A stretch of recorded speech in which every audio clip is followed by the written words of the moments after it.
தம்பி 2 பேரும் சாப்பிட வாங்க. அம்மா எனக்கு சாப்பாடு ஊட்டி விடுமா? அம்மா எனக்கு மூட்டி விடுமா? அதெல்லாம் இல்ல, எனக்கு தான் ஃபர்ஸ்ட் ஊட்டி விடணும். இல்ல, எனக்கு தான் ஃபர்ஸ்ட் ஊட்டணும்.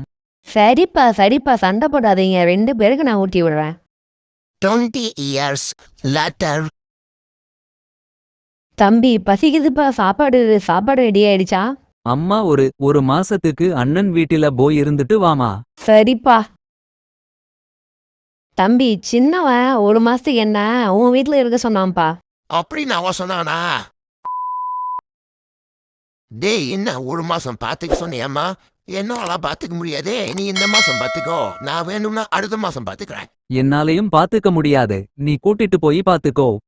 வேணும்னா ஹோம்ல ஏதாவது போய் சேர்த்து விட்டலாம். ஏன்பா இப்படிலாம் பேசுறீங்க?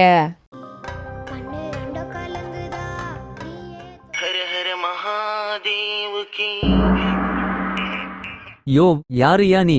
நான் யாருங்கிறது இருக்கட்டும், இப்போ உங்க அம்மாவை பாத்துக்க முடியுமா முடியாதா? அதெல்லாம் முடியாது. அப்படியா? எங்கடா என் பெருச காணோம், என் வீட்டையும் காணோம். அதெல்லாம் உன்னோடது இல்லப்பா, அதெல்லாம் உங்க அம்மாவோட சொத்து தானே. அப்புறம் எப்படி உன்னோடன்னு சொல்ல முடியும்? இப்ப நாங்க என்ன பண்றது சாமி? அந்த வீடு, அந்த ட்ரெஸ்ஸு எதுவுமே உங்களுக்கு கிடையாது. நீங்க தான் உழைச்சி சம்பாதிக்கணும். கடைசி வரையும் உங்க அம்மாவை பார்த்துக்கணும். கடைசியா அவங்களே அந்த சொத்தை கொடுத்தாதான் உண்டு, இல்லைன்னா அதுவும் இல்லை.